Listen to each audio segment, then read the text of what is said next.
దశాబ్దాలుగా అధికారానికి దూరంగా ఉన్నటువంటి జాతులకు అధికారాన్ని అందించడమే లక్ష్యంగా రాజ్యాధికారం అనేటువంటి పదాన్ని దాంట్లోకి తీసుకురావడం జరిగింది. ఇక పార్టీ సింబల్లో, పార్టీ జెండాలో మనం ఇక్కడ చూడొచ్చు, ఒకవైపు వరి చేను గొలుసులు, ఇది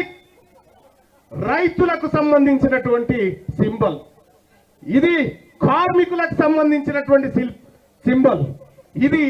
సమస్త సమాజం పిడికిలి బిగించి అధికారం అనేటువంటి ఆకాంక్షతోని ఇక్కడ ఎరుపు ఆకుపచ్చ, ఎరుపు కార్మికుడి కష్టానికి చెమటకు రక్తానికి ప్రతిరూపమైతే ఈ ఆకుపచ్చ రైతు పండించిన పంట ఆయన కష్టానికి ప్రతిరూపంగా ఇది కార్మికులు కర్షకుల చేత ప్రారంభించబడుతున్నటువంటి పార్టీగా ఈ తెర మీదకి తీసుకురావడం జరిగింది.